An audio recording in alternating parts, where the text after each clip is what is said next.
Assalamualaikum warahmatullahi wabarakatuh. Perkenalkan, nama saya Trisha Nurazni Destianti, NIM 1904725 dari kelompok 2. Di sini, saya akan menjelaskan bab 1, yaitu pendahuluan dari kelompok kami yang berjudul Pengaruh Metode Pembelajaran terhadap Pemahaman Materi ditinjau dari hasil pembelajaran mahasiswa agroindustri. Jadi, yang melatar belakangi penelitian kami yaitu fenomena permasalahan pada proses pembelajaran di dalam kelas. Fenomena permasalahan ini umumnya terjadi pada penggunaan model pembelajaran yang belum mampu meningkatkan aktivitas pembelajaran di dalam kelas. Banyak sekali guru yang masih menggunakan metode pembelajaran yang bersifat teacher-centered. Metode pembelajaran yang bersifat teacher-centered yaitu guru hanya menjelaskan materi kepada peserta didik saja, tanpa melibatkan peserta didik itu sendiri. Dengan kata lain, interaksi satu arah. Metode ini sering dilakukan karena dua alasan. Yang pertama yaitu tidak memerlukan alat atau bahan praktik dan cukup menjelaskan konsep-konsep yang sudah ada pada bahan ajar. Dengan metode pembelajaran ini, siswa cenderung menjadi pasif. Hal ini sejalan dengan pernyataan Trianto bahwa masalah utama dalam pembelajaran pada pendidikan formal atau sekolah adalah masih rendahnya daya serap peserta didik. Hal ini nampak dari rata-rata hasil belajar peserta didik yang senantiasa masih sangat memprihatinkan.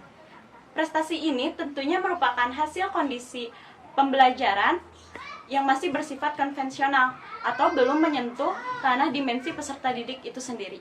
Pemilihan metode pembelajaran yang tepat akan mempengaruhi suasana belajar menjadi menyenangkan.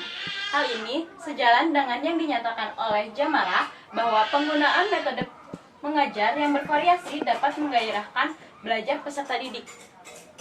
Pada suatu kondisi tertentu, peserta didik akan menjadi bosan dengan metode ceramah yang terus dilakukan oleh pendidik itu sendiri. Nah, dengan kata lain, pendidik harus menggunakan metode yang bervariasi seperti mengadakan tanya jawab, diskusi, permainan, ataupun yang lainnya sehingga kebosanan itu dapat terobati. Dalam penelitian yang dilakukan oleh Ukti Lutfaida dengan judul Pengaruh Metode dan Pendekatan Pembelajaran terhadap Penguasaan Konsep Matematika, hasil penelitian ini yaitu penguasaan konsep matematika dengan menggunakan metode pembelajaran complete sentence dan pendekatan pembelajaran konsep lebih tinggi dibandingkan dengan pendekatan pembelajaran proses. Penelitian yang dilakukan oleh Ukti Lutfaida lebih berfokus kepada pemahaman konsep salah satu mata pelajaran, yaitu matematika. Berbeda halnya dengan penelitian yang dilakukan oleh kelompok kami, yakni pemahaman materi dari berbagai mata kuliah. Sedangkan penelitian yang dilakukan oleh Prihma Sinta Utami dan Abdul Ghafur dengan judul Pengaruh Metode Pembelajaran dan Gaya Belajar Siswa terhadap Hasil Belajar IPS di SMP Negeri di Kota Yogyakarta menghasilkan bahwa terdapat pengaruh antara metode pembelajaran terhadap hasil belajar IPS siswa dan hasil belajar dengan metode Think, Pair, Share lebih tinggi dibandingkan hasil belajar dengan metode Problem Based Learning.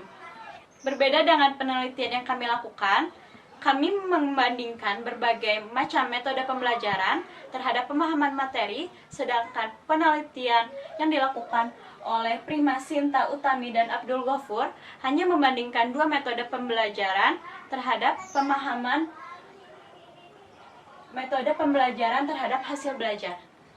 Di sini saya mengambil garis besar dari latar belakang yang sudah saya paparkan tadi bahwa permasalahan utamanya yaitu masih banyak guru yang menggunakan metode pembelajaran yang bersifat teacher-centered. Hal ini mengakibatkan siswa cenderung pasif. Karena siswa tidak dilibatkan langsung dalam proses pembelajaran mengakibatkan hasil belajar yang rendah. Dari permasalahan tersebut, kita dapat mengatasinya dengan memilih metode pembelajaran yang tepat. Dengan memilih metode pembelajaran yang tepat, kita dapat membangun suasana belajar yang menyenangkan. Karena suasana belajar yang menyenangkan itu, peserta didik dapat mudah menyerap materi yang diajarkan. Karena peserta didik sudah memahami materi yang diajarkan tersebut, peserta didik dapat meningkatkan kemampuan pemecahan masalah dan pengembangan kreativitasnya. Penelitian ini penting dilakukan karena usaha-usaha guru dalam pemilihan metode, strategi, dan pendekatan situasi kelas merupakan bagian penting dalam keberhasilan siswa mencapai tujuan yang direncanakan. Dengan penelitian ini dapat mengetahui metode pembelajaran yang seperti apa yang tepat untuk digunakan dalam proses pembelajaran di dalam kelas sehingga siswa dapat memahami materi tersebut. Penelitian ini memiliki 3 tujuan, yaitu yang pertama, mengetahui maksud metode pembelajaran, kedua, mengetahui macam-macam metode pembelajaran, dan yang terakhir yaitu mengetahui pengaruh metode pembelajaran terhadap pemahaman materi. Penelitian ini tentunya memiliki manfaat. Yang pertama yaitu manfaat teoritis. Manfaat teoritis yang didapatkan dari penelitian ini yaitu dapat lebih mengetahui metode pembelajaran yang seperti apa yang lebih berpengaruh terhadap pemahaman materi peserta didik sehingga tujuan pengajaran dapat tercapai. Selanjutnya yaitu ada manfaat praktis. Manfaat praktis yang didapatkan dari penelitian ini yaitu dapat mengetahui metode yang seperti apa yang tepat untuk dipakai dalam proses pembelajaran sehingga peserta didik dapat lebih paham terhadap pembelajaran secara keseluruhan. Sekian pemaparan materi Bab 1 penelitian kelompok 2 yang bisa saya sampaikan. Mohon maaf apabila ada kesalahan. Terima kasih atas perhatiannya. Wassalamualaikum warahmatullahi wabarakatuh.